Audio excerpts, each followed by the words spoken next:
Hi అండి, welcome to Lakshmi Shiva Tirupati channel. ఈరోజు మేము మా సొంత ఊరికి బయలుదేరి వెళ్తున్నాం అనమాట. ఇదిగో చూసారా, లగేజ్ మొత్తం రెడీగా సర్ది పెట్టేసుకున్నాము. పూజ సామాన్లు కూడా రెడీగా పెట్టుకున్నాము. ఇప్పుడు టైం చూసారా ఎంత అయిందో, 1:15 అయిందనమాట నైటు. ఈ టైంలో మేము ఊరికి బయలుదేరుతున్నాం అనమాట. ప్రసన్న చూసారా, బొమ్మ తెచ్చుకుంటానంటుంది. వద్దమ్మా అక్కడ వదిలేయంటే కోపంతో ఇసిరేసి వెళ్ళిపోతుంది బయటికి. ఈ పిల్ల పాపం ఈరోజు లేవడానికి చాలా ఇబ్బంది పడిపోయింది అనమాట. హర్ష వేగంగానే లేచాడు కానీ ప్రసన్న కొంచెం ఇబ్బంది పెట్టేసింది. ఈ నైట్లో పిల్లలు లేచి ఇంత యాక్టివ్గా రెడీ అవ్వడం అంటే గ్రేట్ అనే చెప్పాలి. నాకైతే వాళ్ళని ఈ టైంలో నిద్ర లేపేటప్పుడు చాలా బాధేసింది. కానీ లేపగానే పాపం బాగానే లేచి రెడీ అయిపోయారనమాట. ఇంతకీ ఈ టైంలో ఊరెందుకు వెళ్తున్నారు అనుకుంటున్నారా? అదేనండి, ఇంతకు ముందు ఊరెళ్ళినప్పుడు మా పాతిల్లు తీసేసి కొత్త ఇల్లు కట్టుకుందాం అనుకుంటున్నాము అని చెప్పాను కదా. ఆ పాతిల్లు మొత్తం తీసేశారనమాట. ఇక కొత్త ఇల్లు కట్టడానికి ఈరోజు తెల్లవారు ముహూర్తం బాగుంది అని చెప్పారు. అందుకని చెప్పేసి ఇక తిరుపతి నుంచి మా ఊరికైతే బయలుదేరుతున్నాం అనమాట. ఇల్లు కట్టడానికి స్టార్టింగ్ భూమి పూజ చేస్తాం కదా, అలా భూమి పూజ చేయడానికి ఈరోజు ఉదయం 10 గంటలకి ముహూర్తం పెట్టారనమాట. అందుకని చెప్పేసి ఇక అందరం కలిసి ఉదయాన్నే రెడీ అయ్యి బయలుదేరి వెళ్తున్నాం అనమాట. మీకు ఇంకో డౌట్ కూడా రావచ్చు, పూజ 10 గంటలకైతే ఇప్పటి నుంచి బయలుదేరడం ఎందుకు, పిల్లల్ని ఆ టైంలో ఇబ్బంది పెట్టడం ఎందుకు 2 గంటల టైంలో అని. కానీ ఇక్కడ నుంచి మా ఊరికి బయలుదేరి వెళ్ళేసరికి 3 గంటలు పడుతుందన్నమాట. ఈ 3 గంటల జర్నీ కూడా చేయాలంటే ఈ టైంలో బయలుదేరితే తెల్లవారు 6కి వెళ్తాము. అందుకని చెప్పేసి ఈ టైంలో బయలుదేరుతున్నాము. వెళ్ళేటప్పుడు ఆ 7 కొండలను దర్శించుకొని వెళ్దామని కొండవైపు చూస్తే అస్సలు కొండ కనిపించలేదన్నమాట. సరే అని స్వామివారు ఉన్నట్టుగా ఊహించి మనసులో దండం పెట్టుకొని ముందుకైతే వెళ్ళిపోయాము. మధ్యలో మా ఆడపడుచు వాళ్ళని కూడా కారులో ఎక్కించుకొని పూజ కోసం అని తీసుకెళ్తున్నాం అనమాట. అదిగో వాళ్ళు కూడా వచ్చేసి కారు ఎక్కారు. ఇక్కడ నుంచి ఇక బయలుదేరి ఊరికి వెళ్తున్నాం అనమాట. తిరుపతి నుంచి మా ఊరికి వెళ్ళేటప్పుడు హైవే పక్కనే ఒకలామాత టెంపుల్ ఉంటుందన్నమాట. చూసారా, రాత్రులు ఎంత దగదగ మెరిసిపోతూ కనిపిస్తుందో. మీరు కూడా ఒకసారి మనసులో దండం పెట్టుకోండి. తిరుపతిలో స్టార్ట్ అయిన 3 గంటల తర్వాత అంటే తెల్లవారు 6 ఆ టైం కల్లా ఊరికైతే చేరుకున్నామన్నమాట. ఇంకా సరిగా తెల్లవారలేదు. ఇదిగో చూసారా, ఇంటికైతే వచ్చేసాము. వచ్చేసరికి ఈ టైం అయిందనమాట. 2 గంటలకు బయలుదేరితే ఈ టైం అయింది. వచ్చిన వెంటనే మా ఇంటి జాగను చూద్దామని చెప్పేసి ఇదిగో ఇంటి జాగ దగ్గరికి అయితే వచ్చేసాము. ఈ ప్లేస్లోనే మేము ఇల్లు కట్టుకోబోతున్నాం అనమాట. అదే అంటూ ఉంటారు కదా, రాజుకి మేడేగానం పిట్టకి గూడేగానం అని చెప్పేసి ఏదో మాకు తగ్గట్టుగా ఇల్లు కడదామని అయితే ప్లాన్ చేసుకుంటున్నాము. మీ అందరి ఆశీర్వాదం మా పైన ఉండాలని ఆశిస్తున్నాను. ఖచ్చితంగా వీలైతే నాకు ఆల్ ది బెస్ట్ చెప్పండి, ఓకేనా? ప్రసన్న చూసారు ఎంత బాగా ఆడుకుంటుందో. మా ఆయన ఇంటి ప్లానింగ్ తీస్తున్నారనమాట. ఈ లోపు పూజ సామాన్లు తెచ్చేస్తే పూజ చేసుకోవచ్చు అని చెప్పేసి నేను ఇంటి దగ్గర నుంచి పూజ సామాన్లు తీసుకొని పునాది రాయి వేయడానికి అయితే పూజ చేయడానికి వెళ్తున్నాం అనమాట. పూజ సామాన్లు తెచ్చి ఇదిగో ఇక్కడైతే పెట్టేశాము. ఇక నెక్స్ట్ జేసీబీ వస్తుంది. జేసీబీతో ఈరోజే పునాది గుంట తీయించి ఎంత లోతు అయితే పడుతుందో అంత లోతు కూడా గుంట తీయించి అక్కడ పూజ అయితే చేయమన్నారు కాబట్టి ఇదిగో జేసీబీ అయితే వచ్చేసింది.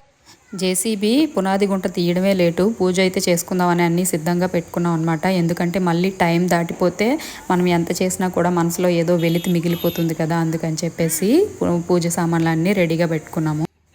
మా ఆయన బిజీగా కొలతలు తీస్తుంటే అందరూ వెళ్ళి రెడీ అయ్యి రండి, పూజ చేసుకుందరు వెంటనే గుంట తీయడం అయిపోయిన వెంటనే అని చెప్పేసి అంటే ఇప్పటి నుంచి ఎందుకు ఇంకా గుంట తీయలేదు కదా అన్నారు. కానీ జేసీబీ అతను 2 నిమిషాలు పనండి, మీరు వెళ్ళి మార్చుకొని వచ్చేసేయండి అని చెప్పగానే ఇంకా పునాది గుంట దగ్గరికి జేసీబీ రాకముందే మా ఆయన వెళ్ళి గబగబా బట్టలు మార్చుకొని వచ్చేసారనమాట. ఇక పునాది గుంట తీయడం అయితే స్టార్ట్ చేశారు. నిజంగా జేసీబీ అతను చెప్పినట్టుగానే 10 నిమిషాల్లో గుంట మొత్తం తవ్వేసి మనకి పూజ చేసుకోవడానికి రెడీ చేసి ఇచ్చేసారనమాట. చూసారా ఎంత ఫాస్ట్గా తీస్తుందో. ఇంతకు ముందు పూర్వకాలంలోని ఇలా ఇంటి పని ఏదైనా స్టార్ట్ చేయాలంటే, భూమి పూజ ఏదైనా చేయాలంటే పునాది గుంట తీయడానికి 4 మనుషులను పెట్టి ముందు రోజే లేకపోతే వారం రోజుల ముందో తవ్వించి రెడీగా పెట్టేవారన్నమాట. ఇప్పుడు అలా కాదు, పూజ ఇంకో కాసేపట్లో చేస్తామనగా మనల్ని నించోబెట్టి మరీ వెంటనే తీసేస్తున్నాయి అనమాట జేసీబీలు. అంత టెక్నాలజీ వచ్చేసింది. ఒక్కొక్కసారి నాకు మైమర్చిపోయి ఆలోచిస్తూ ఉంటానన్నమాట. ఇలా అమ్మ దేవుడా, ఇలాంటివన్నీ రాబట్టికే ఇంత ఫాస్ట్గా పనులన్నీ అయిపోతున్నాయి అని చెప్పేసి. నిజమే కదా. ఈ కాలంలో కూడా ఈమె ఏంటి ఇంత నిదానంగా ఆలోచిస్తుంది అని మీకు అనిపించవచ్చు. కానీ నాకు ఏదైనా సరే కొత్తేనండి. ఎందుకంటే నేను ఇంతవరకు ఇలాంటివన్నీ చేసింది లేదు, చూసింది లేదు. అన్నీ మా అమ్మ వాళ్ళు మా అన్నయ్య వాళ్ళే చేసుకునేవారు. ఇక్కడికి పెళ్ళై వచ్చిన తర్వాతే ఒక్కొక్కటిగా అన్నీ స్టార్ట్ చేస్తున్నాను కాబట్టి అన్నీ కొత్తగానే అనిపిస్తున్నాయి అన్నమాట. చూసారా, చూస్తూ ఉండగానే జేసీబీ పునాది గుంట తీసేసి అక్కడి నుంచి అయితే వెళ్ళిపోయిందనమాట. ఇక పూజ స్టార్ట్ చేద్దామని చెప్పేసి పూజకి అన్నీ సిద్ధం చేసుకొని అక్కడ పెట్టుకుంటున్నాం అనమాట. పూజ మా ఇద్దరు దంపతుల్ని కూడా కలిసి చేయమన్నారు. అందుకని చెప్పేసి ఇక ఇద్దరం చేద్దామని చెప్పేసి స్టార్ట్ చేసామన్నమాట.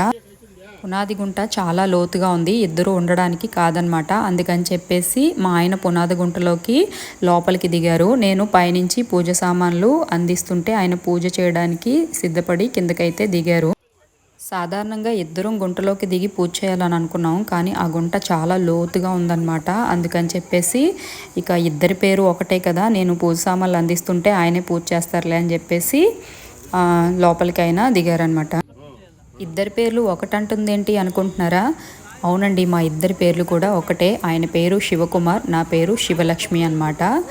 అందుకని చెప్పేసి ఇక నేను పైనుంచి పూజ సామాన్లు ఒక్కొక్కటిగా ఇస్తాను, మీరు పూజ చేయండి అని చెప్పేసి ఆయన అయితే పూజ స్టార్ట్ చేశారు. పూజ స్టార్ట్ చేసే ముందు భూమి పూజకి 5 4 పలకలుగా ఉండే రాళ్ళు ఫస్ట్ వేసి అప్పుడు పూజ స్టార్ట్ చేస్తారంట. 4 పలకలుగా ఉండే రాయిలు అయితే 5 స్టార్టింగ్ వేసేసి ఆ తర్వాత ఒక బిందెతో పసుపు నీళ్లు కలిపి ఏమైనా దోషాలున్నా ఫస్ట్ పోతాయని చెప్పేసి మనం ఆనవాయితీగా జల్లుకుంటాం కదా, అలా గుంట అంతా జల్లేసి రాళ్ళపైన కూడా జల్లారనమాట.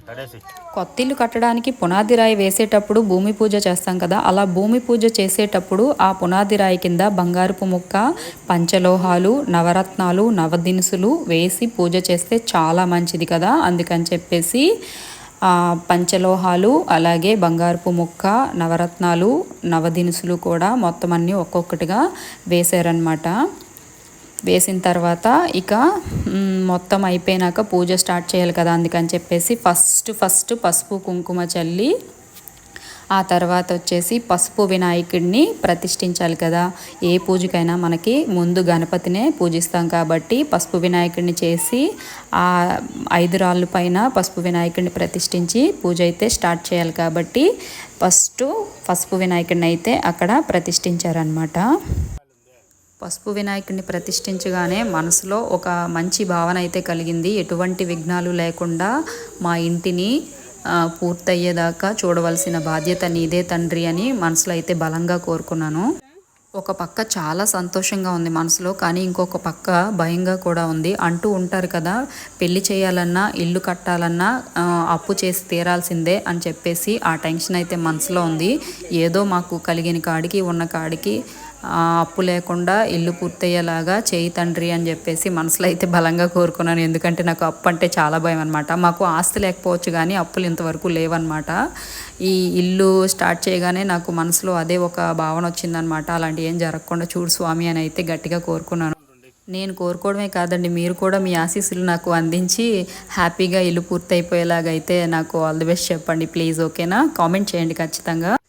ఇక పూజకు సంబంధించి అన్నీ ఒక్కొక్కటిగా మా ఆయన అయితే బాగానే అన్నీ పేర్చి పెట్టేసి పూజ అయితే బాగానే చేస్తున్నారు. ఒక విధంగా చెప్పాలంటే ఆడవాళ్ళు చేసే పూజ కన్నా మగవాళ్ళు చేసే పూజే ఫ్యామిలీ మొత్తం వర్తిస్తుంది అనమాట. ఎప్పుడూ కూడా భార్య చేస్తే పిల్లలకి తనకి మాత్రమే వర్తిస్తుంది, కానీ భర్త పూజ చేస్తే పిల్లలకి, భార్యకి, తల్లిదండ్రులకి అందరికీ కూడా వర్తిస్తుంది అనమాట. తిరుపతి నుంచి వచ్చేటప్పుడు లడ్డు తీసుకొచ్చాము, శుభప్రదంగా ఉంటుందని చెప్పేసి ఆ లడ్డు కూడా అక్కడ పూజలో ఉంచామన్నమాట. మాకు ఏ పని స్టార్ట్ చేయాలన్నా, ఏ ఫంక్షన్ చేయాలన్నా, ఏ శుభకార్యం చేయాలన్నా కూడా తిరుమల లడ్డు మాకు ఆనవాయితీగా పూజలో ఉంచుతామన్నమాట. భూమి పూజ చేసేటప్పుడు పాలు పెరుగు కూడా వేస్తే మంచిది అని చెప్పారు. అందుకని చెప్పేసి పాలు పెరుగు కూడా వినాయకుడి ప్రతిమ పైన చుట్టూ అయితే వేసేసామన్నమాట. అందరూ నుదుటిన బొట్టు పెట్టుకొని ఇక కొబ్బరికాయ కొట్టడానికి అయితే స్టార్ట్ అవుతున్నాము. సాధారణంగా అంటూ ఉంటారు కదా, కొబ్బరికాయ సరిగ్గా మధ్యలోకి పగిలితే చాలా మంచి జరుగుతుంది అని చెప్పేసి నాకు కొబ్బరికాయ కొట్టకముందు మనసులో అయితే కొంచెం టెన్షన్ స్టార్ట్ అయిందనమాట. ఈ కొబ్బరికాయే మనం చేసే పనిని తెలుపుతుంది అని కొంతమంది అంటూ ఉంటారు. నాకు అలాంటి సెంటిమెంట్లు లేవు, కానీ ఇప్పుడు ఎందుకు అనిపిస్తుంది అనమాట. ఎందుకంటే ఇది మా పని అనేమో తెలియదు, కానీ టెన్షన్ వస్తుంది. కానీ కొబ్బరికాయ మాత్రం చాలా అంటే చాలా బాగా పగిలింది అనమాట. కరెక్ట్గా సెంటర్కి పగిలింది. నాకైతే చాలా అంటే చాలా సంతోషంగా అనిపించింది. మీరు ఎప్పుడైనా ఇలాంటివి నమ్ముతారా? ఒకవేళ నమ్మితే ఖచ్చితంగా కామెంట్ చేయండి. నేను ఇది వరకు నమ్మేదాన్ని కాదండి పెళ్ళికి ముందు, కానీ ఇప్పుడు నమ్ముతున్నాను అనమాట. నాకు చాలాసార్లు అలా జరిగింది కాబట్టి నమ్ముతున్నాను అనమాట. ఇక పూజ అయితే పూర్తి అయిపోయింది దిగ్విజయంగా. అందుకని చెప్పేసి ఇక లాస్ట్లో హారతి అయితే వెలిగించి స్వామివారికి ఇచ్చేసి అందరం కూడా హారతి తీసుకున్నాము. ఇంతటితో మా భూమి పూజ అయితే కంప్లీట్గా పూర్తి అయిపోయింది. భూమి పూజ అయితే ఎటువంటి విఘ్నాలు లేకుండా చాలా మంచిగా జరిగింది. ఇక మనసులో కోరుకున్నాను అనమాట, ఎటువంటి విఘ్నాలు లేకుండా నడిపించే పూచి నీదే తండ్రి అని వినాయకుని కోరుకొని వెంకటేశ్వర స్వామిని కూడా మనసులో అయితే తలుచుకున్నాను. ఇక పూజ పూర్తయిన తర్వాత అక్కడ ఉన్న వాళ్ళందరికీ తాంబూలం అయితే ఇచ్చేసాము. ఇచ్చేసిన తర్వాత ఇక మళ్ళీ ఇంటికి వెళ్ళి ఫ్రెష్ అయ్యి తిరుపతికి బయలుదేరాలని చెప్పేసి మళ్ళీ వెళ్ళే ముందు ఒకసారి పూజ మొత్తాన్ని చూసుకొని మనసులో అయితే బాగా ముద్ర వేసుకున్నాను అనమాట. ఇక మా అత్తగారు అందరికీ తాంబూలం ఇవ్వాలని అక్కడికి వచ్చిన వాళ్ళందరికీ కూడా తాంబూలం మొత్తం అందరికీ కూడా ఇచ్చేసామన్నమాట. మా అత్తగారి తరపు బంధువులు అందరూ కూడా పెద్దవాళ్ళందరూ కూడా అక్కడికి వచ్చారనమాట. వాళ్ళందరినీ చూసి నిజంగా చాలా హ్యాపీగా ఫీల్ అయింది. అందుకే నాకు విలేజ్ వెళ్ళడం అంటే చాలా ఇష్టం అనమాట. ఇలా వెళ్ళగానే మనకి అయిన వాళ్ళందరూ కూడా ఎంతో ప్రేమతో పలకరించడానికి వస్తూ మనం ఏ పనికి పిలిచినా కూడా ఎంతో ఆప్యాయంగా వస్తూ ఉంటారనమాట. అందువల్ల నాకు చాలా బాగా నచ్చుతుంది. పూజ అయితే చాలా బాగా జరిగింది. జరిగిన తర్వాత అక్కడి నుంచి మళ్ళీ ఇంటికి వెళ్ళిన తర్వాత అందరం ఫ్రెష్ అయిపోయి ఇక తిరుపతికి వెళ్ళిపోదాం అని చెప్పేసి డ్రెస్సులు మార్చుకొని బయలుదేరి రెడీ అయిపోయాం అనమాట. ఇదిగో రెడీ అయితే అయిపోయాం. రెడీ అయ్యి ఇలా బయటకు వచ్చామో లేదో మంచిగా వర్షం స్టార్ట్ అయిందనమాట. ఈరోజు వర్షం పడడం నిజంగా నాకు చాలా సంతోషంగా అనిపించింది. ఏదైనా మనం మంచి పని చేసినప్పుడు లేదా ఏదైనా పూజ చేసినప్పుడు వర్షం పడితే చాలా అంటే చాలా శుభదాయకం అని అంటూ ఉంటారు కదా, ఆ విధంగా నాకు చాలా బాగా నచ్చిందనమాట. ఎలాగోలా ఇంక వర్షం పడినా కూడా కారెక్కి ఇంటికి బయలుదేరిపోయాము. వెళ్ళేటప్పుడు మధ్యలో పైనుంచి వర్షం పడుతుంది కదా, కింద నుంచి వేడిగా ఒక టీ తాగుదామని చెప్పేసి ఒక రెస్టారెంట్కి వచ్చామన్నమాట. ఇది అరోమా రెస్టారెంట్ అంట. వచ్చాం కానీ అసలు ఇంత వర్షంలో కూడా కారు దిగి ఏదోలాగా తడుచుకొని రెస్టారెంట్ లోపలికి వెళ్తే తీరా మోసి టీ లేదంట. వేరేమైనా కావాలంటే అడగండి అని చెప్పేసి అన్నారు. నాకు నిజంగా ఒక పక్క నవ్వాలో ఏడాలో కూడా తెలియలేదనమాట. సర్లే అని మళ్ళీ తడుచుకుంటూ వచ్చి కారు అయితే ఎక్కేసి ఇంకో రెస్టారెంట్కి వెళ్దాంలే అని చెప్పేసి ఇంకొంచెం ముందుకైతే మళ్ళీ రెడీ అయ్యి బయలుదేరి వెళ్ళిపోతున్నాం అనమాట. సరే అని చెప్పేసి కొంచెం దూరం రాగానే వేరే రెస్టారెంట్కి అయితే వచ్చాం. ఈ రెస్టారెంట్ చూసారా, కరెక్ట్గా బైపాస్కి పక్కనే ఉందన్నమాట. ఈ రెస్టారెంట్ దగ్గరికి వస్తే ఈ రెస్టారెంట్ అస్సలు ఖాళీ లేదనమాట. ఎటు చూసినా చాలా రద్దీగా ఉంది. ఇక ఎందుకులే అని చెప్పేసి ఆ రెస్టారెంట్కి కూడా వెళ్లకుండా ఇదిగో ఇక్కడ వేరే రెస్టారెంట్కి వచ్చామన్నమాట. సరేలే ఈరోజు మా కర్మ ఇలా కాలిపోయిందని చెప్పేసి ఇక్కడ కూడా టీ ఉంటుందో లేదా అని భయపడుతూ అడిగితే ఉందంట. టీ అయితే ఆర్డర్ పెట్టాము. అది వచ్చేలోపు ఈ రెస్టారెంట్కి ముందుని ఇక్కడ చిన్న షాప్ ఉందన్నమాట. ఇవి మొత్తం ఆర్గానిక్ ఫుడ్స్ అంట. సరే చూద్దామని చెప్పేసి ఒక రౌండ్ అలా వేసాను. చాలా నీట్గా పేర్చి పెట్టారనమాట. భలే పెట్టారు. 50% ప్రతి దాని మీద ఆఫర్ కూడా ఉందంట. ఇక్కడ టీ పొడి, కాఫీ పొడి, అలాగే గ్రీన్ టీ పొడులు, చాక్లెట్ పొడులు, ఇంకా మురుకులు, స్నాక్స్ ఇలా అన్నీ కూడా ఉన్నాయన్నమాట. చాలా బాగా పెట్టారు. ఇలా ఒక్కొక్కటిగా చూసుకుంటూ బయటకు అయితే వచ్చేసాను అనమాట. చూసారా, కరెక్ట్గా నాకు ఆపోజిట్లో ఉందన్నమాట బైపాస్. మా ఆయన లోపలికి వెళ్దాం రా టీ తాగుదాము అని చెప్పేసి అన్నారు. కాదు వర్షం పడుతుంది కదా చూసుకొని తాగుదాం అంటే బయటే చైర్స్ వేయించారనమాట. కూర్చొని బైపాస్ వైపు చూస్తూ వర్షాన్ని చూస్తే ఎంజాయ్ చేస్తూ తాగేస్తున్నాను అనమాట. చూసారా, ఒక పక్క వర్షం పడుతుంది, ఇంకొక పక్క అవన్నీ చూసుకుంటూ నేను టీని అయితే ఎంజాయ్ చేస్తున్నాను. నిజంగా టీ అయితే చాలా అంటే చాలా బాగుందన్నమాట. టీ తాగిన వెంటనే లేట్ చేయకుండా ఇక వర్షంతోనే బయలుదేరిపోయాం అనమాట. ప్రసన్న చూసారా, నిజంగా తనే కార్ డ్రైవ్ చేస్తున్నట్టు ఎంత బిల్డప్ ఇస్తుందో. ఏదో తనే కార్ డ్రైవ్ చేస్తుంది, ఇంకెవరు అక్కడ నడపట్లేదు, నేను కరెక్ట్గా నడిపేస్తున్నానని ఫీల్లో ఉందన్నమాట.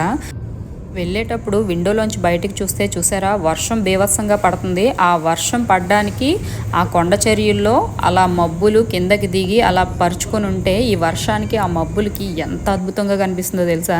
నాకు అలాంటి ప్లేసుల్లో ఒక టెంట్ వేసుకొని ఉంటే ఎంత హ్యాపీగా అనిపిస్తుందో. నాకు ఒక కల ఉందండి, ఇలాంటి ప్లేసులకి వెళ్ళి ఒక దగ్గర టెంట్ వేసుకొని ఒక కప్పు టీ తాగేసి రావాలి అని చెప్పేసి సినిమాల్లో చూపిస్తారు కదా, అలా మనకు ఉండకూడదు ఆ కళలు. నిజం చెప్పండి.